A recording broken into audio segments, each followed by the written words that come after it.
L'information de la matinée, c'est cet espace aérien qui a été rouvert en Iran. Il avait été fermé une partie de la nuit après des frappes israéliennes, des frappes dites de précision sur des sites militaires qui ont fait des dégâts limités. Ce sont les termes employés par Téhéran qui annoncent la mort de 2 de ses militaires. Une riposte au tir de 200 missiles iraniens sur Israël. C'était le 1er octobre dernier. Mario Berger.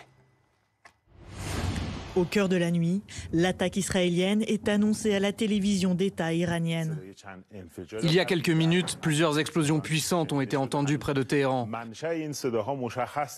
Les détonations se succèdent proches de la capitale. Des bruits assourdissants liés à l'activation du système de défense aérienne selon la télévision d'État.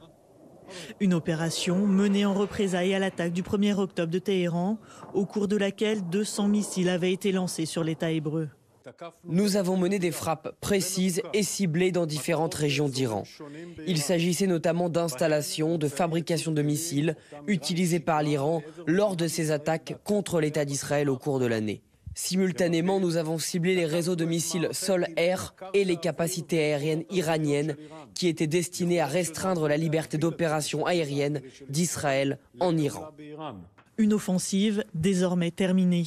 L'opération a été lancée depuis le bunker ultra-secret de l'armée de l'air à Tel Aviv par le Premier ministre Benyamin Netanyahou et son chef de la défense. C'est la toute première fois que Tsahal annonce publiquement attaquer l'Iran.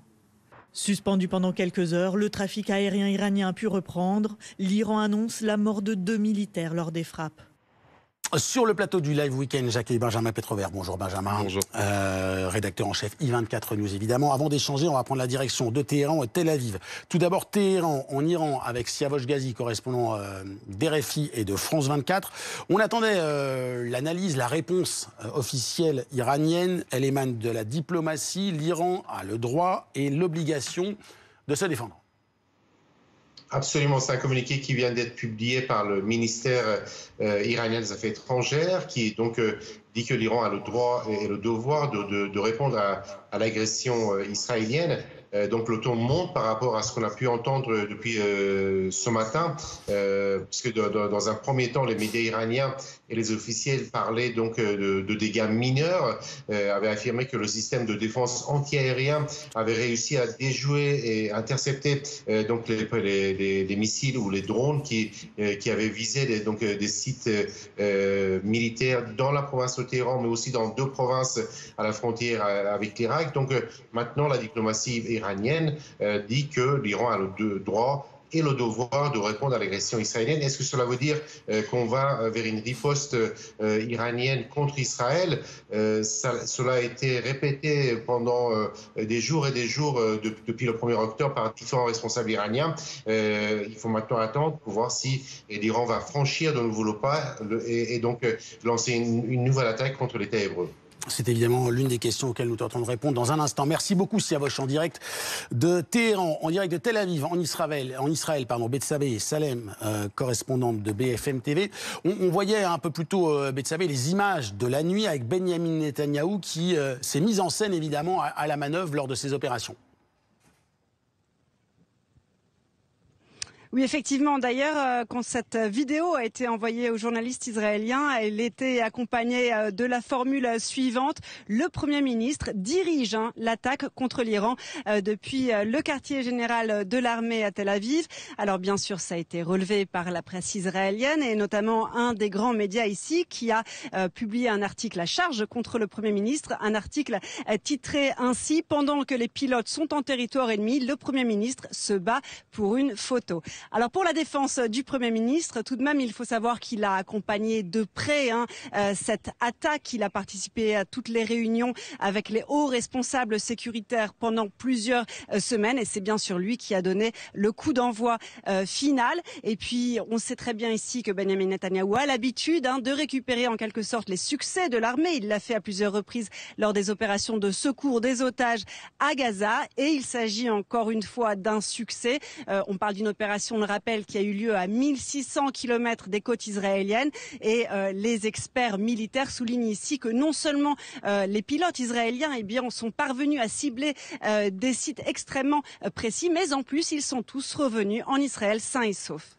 Merci beaucoup Betsabé en direct de Tel Aviv pour BFM TV. J'accueille à présent Fanny Wegscheider. Fanny, merci d'être sur Plateau du Live Weekend. Vous allez, pour bien qu'on comprenne et avant que j'échange notamment avec Benjamin, nous retracer le calendrier des grandes opérations qui ont impliqué l'ensemble des belligérants de la région. Oui, en effet, puisque Israël a déclaré que l'attaque de ce matin était une riposte à 2 attaques de l'Iran précédentes, notamment la plus importante, la plus récente, celle, on en parlait, du 1er octobre dernier, où l'Iran a frappé sur le sol israélien avec une pluie de missiles, environ 200 missiles, dont ces fameux missiles qui ont été sortis pour la première fois, c'est Fatah, des missiles hypersoniques très rapides, très puissants, qui ont été tirés sur le pays, dont 90% auraient, selon l'Iran, atteint leur cible. Il y a également d'autres faits qui auraient justifié cette attaque, selon l'Iran, cette fois-ci. Donc, l'Iran qui dit qu'elle a répondu à l'attaque israélienne sur le sol libanais fin septembre,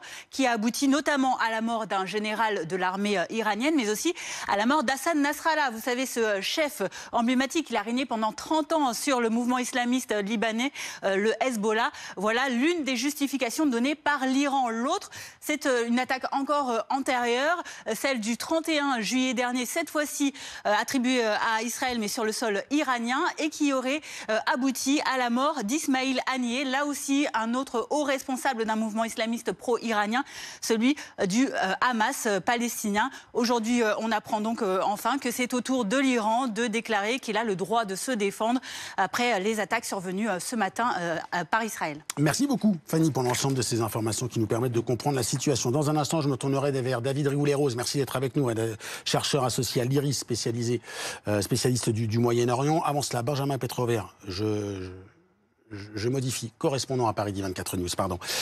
Est-ce qu'on peut s'arrêter là? C'est la question que tout le monde se pose.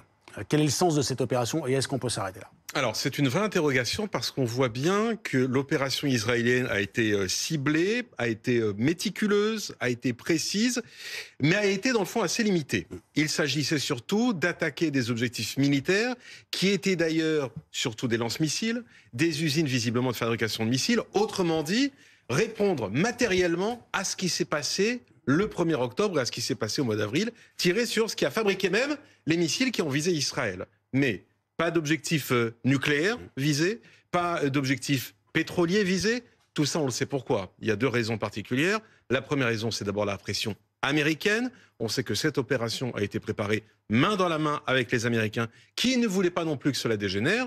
Et puis la seconde raison, c'est parce que si un objectif ou pétrolier est atteint, ça provoque une crise pétrolière, ça provoque un embrasement de la région au sens propre comme au sens figuré, et ce n'était pas non plus le souhait des Israéliens. Alors, à votre question, est-ce que c'est terminé?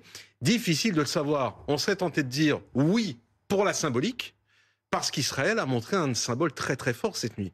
On rappelle que ça s'est passé entre 2 et 6 heures du matin. Israël a montré que des centaines d'avions de combat pouvaient aller en territoire iranien, frapper en territoire iranien. La symbolique est très forte, c'est de dire aujourd'hui, on va frapper ces sites-là, mais demain, si vous ripostez ou si vous nous attaquez à nouveau, on sera capable de frapper autrement et peut-être encore plus fort. David Rigoulet-Rose, je vous pose la même question. La diplomatie iranienne dit l'Iran a le droit et le devoir de se défendre.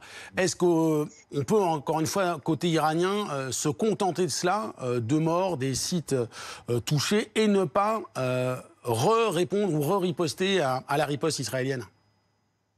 Il y a une évolution sensible de la rhétorique qui était soulignée par Cyrus Ghazi, c'est-à-dire qu'au début, Téhéran a beaucoup minimisé les frappes, comme si finalement c'était purement symbolique. Et puis il y a vraisemblablement, c'était pour se donner le temps d'évaluer les dégâts. C'est une opération importante. D'abord, significativement, c'est la première opération contre l'Iran depuis 30 ans, revendiquée depuis l'extérieur. C'est pas anodin.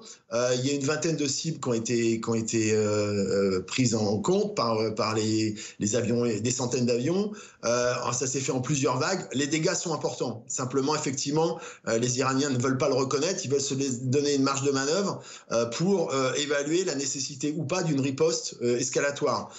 Et dans le cas des Israéliens, clairement, ça a été signalé par Daniel Hagari, porte-parole de Tsahal. C'était l'idée de dégager le terrain pour l'étape d'après. Si éventuellement il y a une logique escalatoire que effectivement une nouvelle opération soit pas soumise à une pression anti-aérienne importante de la part des Iraniens. Donc non, l'opération a fait des dégâts. Simplement, effectivement, les Iraniens ne veulent pas le reconnaître. Parce que ce serait se contraindre automatiquement à une logique escalatoire. Ils se laissent une marge de manœuvre, mais c'est pas exclu du tout que, compte tenu des dégâts qui seront établis par Téhéran, il y ait l'option prise en différé d'une riposte, d'une contre-riposte encore escalatoire éventuelle. Le Hamas palestinien condamne, l'Arabie saoudite condamne, l'Irak condamne. Est-ce que, pour autant, ça redistribue ou ça rebat les cartes dans la région avec une coalition offensive nouvelle? Non, en tout cas, bon, il y a on va dire qu'il y a les discours convenus, les éléments de langage attendus, mais sur le fond, de toute façon, la logique de confrontation, elle est là, elle est devenue patente entre Israël et l'Iran.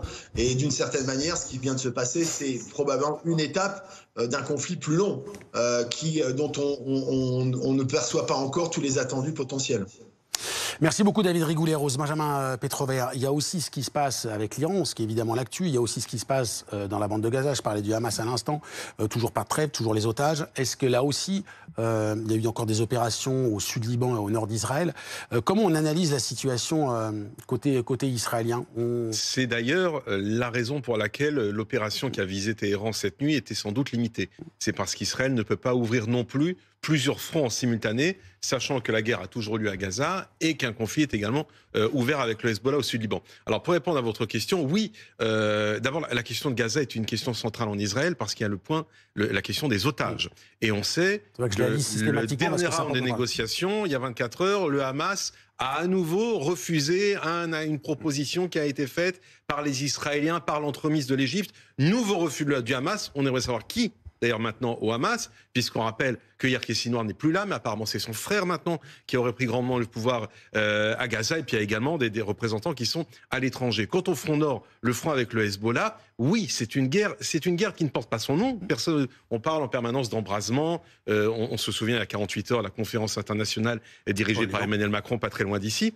C'est une guerre qui a lieu en ce moment entre Israël et un groupe terroriste pour permettre aux habitants du nord d'Israël de retourner chez eux. Ils sont toujours 60 000, ce sont les chiffres. Entre 60 et 80 000, absolument.